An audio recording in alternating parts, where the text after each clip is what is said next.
Hello everyone, my name is Yuz Yusof. I'm from Leeds. I'm reporting for Room Now at sunny San Diego for ACR Conference 2023.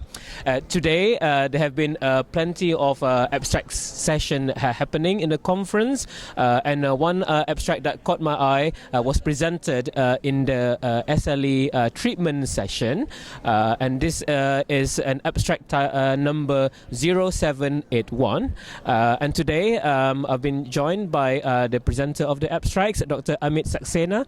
Hello Amir. Hi, how are you? I'm fine, thank you. How about you? Not too bad. That's good. And congratulations for your presentation today. Thanks, I appreciate it. Good. So what we'll do, we're just going to ask about the background of the study and what motivated you to look into this matter. Yeah. So, we all know that steroids, glucocorticoids are necessary for treatment for lupus nephritis.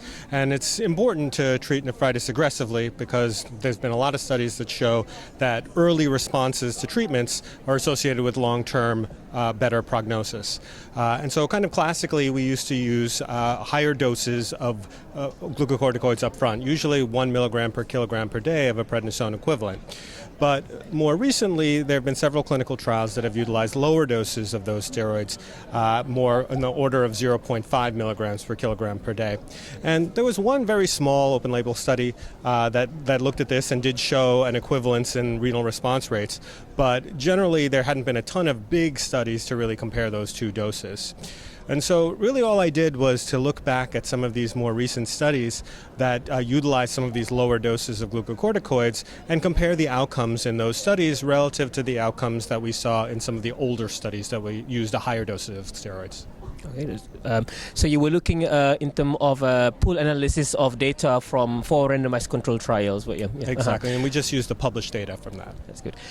Would you like to summarize your main results? Yeah, so the main thing was that the overall responses, the renal responses, were similar in the groups that used the high and the low doses of glucocorticoids. And so we had, over 300 patients and over 500 patients in those two groups. And we looked at several different ways to look at the outcomes. The complete renal response definitions were different between these studies, but they all reported one where at least you were trying to get to a UPCR of less than 0.5. And in those CRR 0.5 numbers, again, there was no statistical significance between the high and the low dose groups. And then I also just looked at the overall ability to achieve a UPCR less than 0.5 without any other definitions. And in that group too, there was no significant difference between those high and the low groups.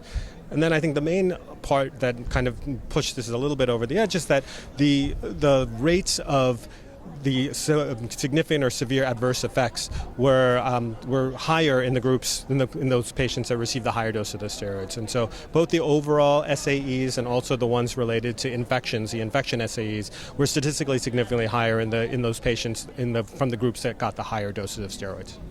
And how do you account for the heterogeneity in terms of the trial? Because they're all 4 different trials, you see. Yeah, that's probably the number one limitation, is that there's going to be some variability here. And so not all of the studies had the exact same inclusion and exclusion criteria, but somewhat interestingly, and again, you can't really take too much out of this, but those lower dose glucocorticoid groups actually had some factors that made it seem like it might be harder to achieve a UPCR of less than 0.5 or a renal response rate. So some of those studies included patients that needed to have higher UPCRs at the baseline. There were some stricter steroid criteria for tapering afterwards, and the high dose groups also utilized a higher dose of mycophenolate as part of their standard of care regimen.